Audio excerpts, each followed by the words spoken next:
Get ready with me while I tell you about the biggest miracle that's ever happened in my life. My son was not even a year old, and I heard this pounding on my door, and I knew it was the police, and they were like, "Open up!" We just ran into the back room, and we kind of just waited for them to leave, and they literally just kept knocking and knocking and knocking, and they were like, "We're gonna knock this door down." And eventually, like, we got up and opened the door, and the police came barreling in, and they put me in handcuffs. They put my husband at the time in handcuffs, and then they took my infant son and they started to do a welfare check on him.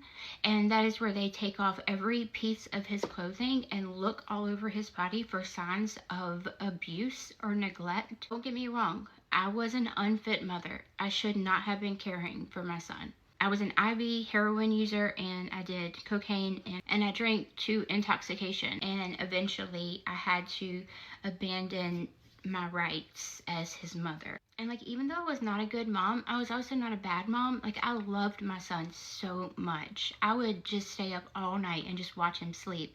Like, I was so obsessed with him. I've had a connection to that little boy since he was born, and it's just like no other. And if you're a mom, then you get it. And I got locked up really shortly thereafter, and I remember being in jail and my arms literally hurting for my son. I wanted to feel him in my arms so bad. And I didn't have a picture of him. His dad was kind of doing his own kind of like drug thing too, and so he didn't really send pictures. And I found this Reader's Digest, and it had a picture of a happy family, and in the happy family there was a little boy in the front, and it looked kind of like my son Jameson. I took that page out of the Reader's Digest and folded back all the other pictures of the family and just had that little kind of wallet size of the little boy. And I used to say, "Yep, this is my son. This is exactly what he looks like." And I just kept it with me at all times. I got out of jail, my addiction progressed, and I got pregnant again. And I've shared this before, so if you're hearing this for the first time, then I'm sorry, but if it helps even one person, then it's worth it to me.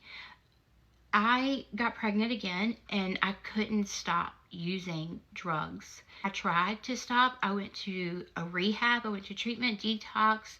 I tried to convince the drug dealer to stop selling me drugs. Like, I did everything that I could, but I literally couldn't stop, and I hated myself. And when my baby was born, he was born with physical dependency on opiates. And of course, they came to my hospital room and told me that I wouldn't be able to take my baby home. By that time, I was so heavily addicted that I didn't have the feelings that you would normally have as a mother who was being told that she couldn't take her son home. Like, I didn't have any of that. I was just like cold, like a block of ice. And he got adopted. Things got worse before they got better, and I eventually committed an armed robbery with my boyfriend and his brother, and we were all three sent to prison. It was in prison that I gave my life to Jesus and started a new life. I prayed for both of my boys every single day, just asked that God would put good people in their lives who would love them and take care of them and teach them about Him, about Jesus. I got out of prison 2.5 years later, and I was able to reconnect with Jameson, my firstborn. And on that visit, I noticed some little things that just weren't quite right, and ended up going home and filing a custody case so that I could get visitation. Maybe I could get every other weekend. Like, I even wanted to pay child support. Like, I just wanted to play some kind of active role in my child's life. And a couple of months later, I went before the judge, and the judge granted me full custody of my son. He was 7 years old, and that was on April the 25th, 14 years ago. Jameson came to live with me, and we hit it off immediately, and we've always had like a really good relationship, except for a few years in his teens when we didn't. We always take April the 25th as our Mommy and Jameson Day. If it doesn't fall right on the 25th, like whatever event, then we'll just make like that big event our day. Last year it was Taylor Swift. We went to the concert in Atlanta, and it was amazing. So last year we were getting ready to go to the concert, and we ended up going to Walmart. We needed a couple of things. We went to Walmart. It was so late at night. It was like 10 or 10:30, and it was pouring down rain. And through an incredible, crazy series of events, I end up meeting my son that I gave up for adoption. His name is Hunter, and it was just, I was flabbergasted. Like, I didn't even have words. I could not even speak. We exchanged phone numbers and we started pursuing a very tentative kind of getting to know each other period. That happened on April the 27th last year.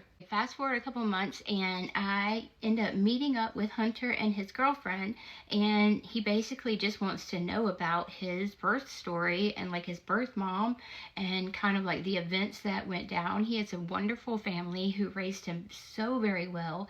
He loves Jesus, and they did 1000% better raising him than I ever could have at that point in my life. I just have so much honor and respect for them. Anyway, so that's the story. Hunter now plays on the praise team at my church, and he calls me if he needs like life advice or questions about work, stuff like that, and we have a great relationship. He honors his mother and father, and he honors me as a significant person in his life who is not a parent. And I love being able to play that role. Jameson is my baby, and he honors me as his mother, and we have an incredible relationship. We're so close that we text or snap every single day. He lives a couple hours away from me with his aunt. So anyway, today is April the 26th. Like yesterday was me and Jameson's anniversary, and tomorrow is me and Hunter's anniversary. So I just thought it would be cool to like kind of tell the story again.